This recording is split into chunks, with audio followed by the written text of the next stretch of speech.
मेरे देखने और सुनने वालों को अस्सलाम वालेकुम। इस वीडियो ब्लॉग के साथ मैं हूं शाहिद काज़मी। नाज़रीन, जैसा कि आप जानते हैं कि चीफ़ इलेक्शन कमिश्नर की तैनाती के हवाले से अपोजिशन और हुकूमत में इत्फाक हो चुका है। मौजूदा सियासी सूरत हाल को देखते हुए ये एक नहायत अहम पेशरफ्त करार दी जा सकती है। हुकूमत और अपोजिशन के दरमियान मामलात जिस तरह की तलखी लिए हुए पिछले कुछ अरसे से हैं, उसमें ये डेवलपमेंट होना कि एक नाम के ऊपर दोनों का इत्तफाक राय हो जाना यकीनी तौर पे बहुत अहम है।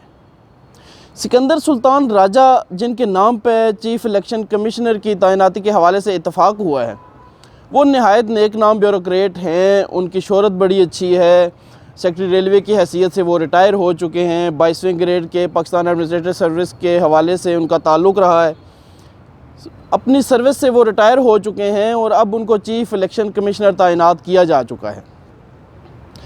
बज़ाहिर हमें ये सिर्फ़ एक तैनाती नज़र आती है, लेकिन अंदरूनी हालात अगर हम जानने की कोशिश करें तो ये तैनाती ना सिर्फ़ एक नेक नाम अफसर की तैनाती है, बल्कि इसमें तारीख़ के हवाले से नहायत अहम अंसर ये है कि ये शायद सिकंदर सुल्तान राजा साहब पहले ब्यूरोक्रेट हैं जो चीफ़ इलेक्शन कमिश्नर तैनात हुए हैं, या तैनात आने वाले दिनों में उनको कर दिया जाएगा। इससे पहले अदलिया से रिटायर्ड जजेस हज़रात ही चीफ़ इलेक्शन कमिश्नर बनते रहे हैं। यहाँ पे इस बात पे इत्फाक हो जाना और तरमीम के हवाले से इस बात को मंतकी नतीजे तक पहुँचाना कि एक रिटायर्ड ब्यूरोक्रेट इस ओहदे तक पहुँचे, ये अपनी जगह पे बहुत अहम है। आने वाले दिनों में इस हवाले से मुस्बत पेशरफ्त आपके सामने आती जाएगी। सिकंदर सुल्तान राजा साहब, इससे पहले हम अगर देखने की कोशिश करें तो वो चीफ़ सेक्रेटरी गिलगित बल्तिस्तान भी रहे, चीफ़ सेक्रेटरी आज़ाद कश्मीर भी रहे और एडिशनल चीफ़ सेक्रेटरी वो रहे पंजाब के भी रहे। एडिशनल चीफ़ सेक्रेटरी पंजाब के हवाले से उनकी तैनाती जो है वो शहबाज शरीफ साहब ने की। और फर्दर उसके हवाले से अगर हम देखें कि चीफ़ सेक्रेटरी वो आज़ाद कश्मीर और गिलगित बल्तिस्तान जब रहे, तो ये तैनातियाँ साबिक़ वज़ीर-ए-आज़म जनाब मियाँ मोहम्मद नवाज शरीफ साहब ने की।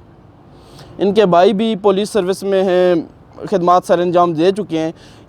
दिलचस्प पहलू ये है कि इनके बैचमेट के हवाले से अगर हम जायज़ा लें तो ज़ेरे अताब फवाद हसन फवाद जनाब सिकंदर सुल्तान राजा साहब के बैचमेट हैं, जो अपनी मुद्दत मुलाजमत अपने कैद व बंद की सहूलतें बर्दाश्त करते हुए उसी के दरमियान वो कर चुके हैं। इसके अलावा अगर हम इनके दीगर बैचमेट्स में जायज़ा लें तो इस वक्त एक बैचमेट इनके नहायत अहम ओहदे पर पाकिस्तान में अपनी खिदमात सर अंजाम दे रहे हैं कि डिप्टी नैब चेयरमैन हुसैन असगर साहब भी मौजूदा तैनात होने वाले चीफ़ इलेक्शन कमिश्नर के बैचमेट हैं। यहाँ पे दिलचस्प सूरत हाल ये है कि इनकी तमाम तैनातियाँ, या ये कह लें कि इनकी ज़्यादातर अहम तैनातियाँ नून लीग के दौर में हुई, और शायद अंदरूनी खाना यही वजह थी कि नून लीग भी इनके नाम पर मुतफिक नज़र आई।